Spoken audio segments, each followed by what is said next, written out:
what are the things that you've unearthed that we've learned about January the 6th you think are really essential for any audience to fully understand the picture?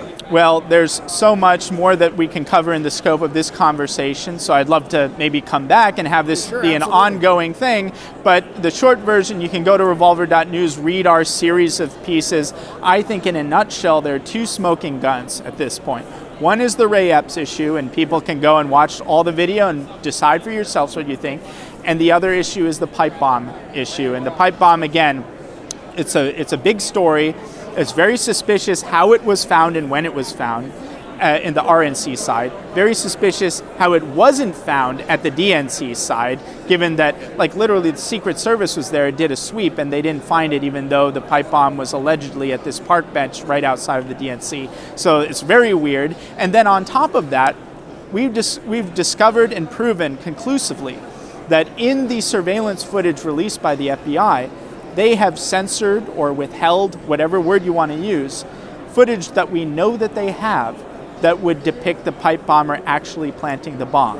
Why would they do that? I don't know. They haven't answered. And additionally, they very likely tampered with the footage, because we've shown the frame rate of this footage is 1.2 frames per second, which doesn't exist anywhere commercially. And so we think that they tampered with this, which is one of the reasons why I'm saying we need to use subpoena power when we have it, basically to uncover the chain of custody of this surveillance footage and get the full and raw, unedited footage that I think will lead to some very, very dark and explosive places that the American people deserve to know. Well, let's connect a couple ideas that you bring up, because I am totally all for that approach. But as you say, if we wait to win elections, it's going to be too late. Right. And most people at home who are watching this and who are on your website or on mine, they want to do more. So, So what can we do in the meantime, aside from coming up with $1 trillion for a SPAC fund? And not to say we shouldn't do that. It sounds like a great idea. But it's what are the steps that you see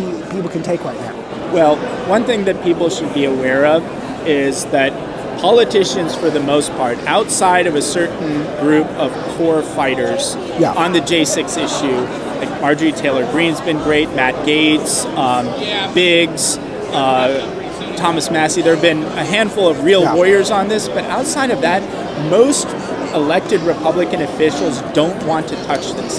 They'll only deal with it if there's sufficient public pressure to do so, and the public pressure is predicated on public awareness. So simply reading these stories, digesting the information, and sharing it with other people is the precondition for the public pressure necessary to keep these elected officials interested in the topic, which they would love, I'm telling you, they would love to move on to the next fake scandal of what AOC is doing. They don't want to touch this stuff that deals with the national security state for various reasons, some obvious and some not. So keeping up the pressure is a key issue. I think aside from elections as well, I think the RNC could be using the power of its purse more effectively. Remember, the regime has used January 6th as a broad brush to tarnish basically the entire Republican Party. Their reputations, even of the bad ones, even the ones who are, the rhinos, whatever, everybody's reputation is at stake here. And I think given the magnitude of what the regime has done to amplify J6, it's in all of Republicans' interests to uncover the truth about it.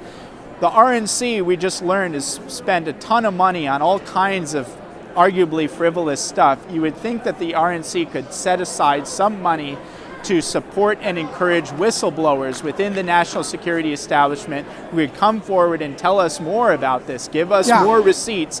That's the kind of thing that we can be doing that doesn't require winning elections. I agree with that. Do we know exactly what happened to all the money that was raised, mostly by President Trump, to fight for Stop the Steal cases? And has it all been allocated? Is there something there, perhaps, that maybe could be used on behalf of some of these investigations? I think that would be a great idea. I think the money at Trump's disposal, the money at the GOP's disposal, at the RNC disposal.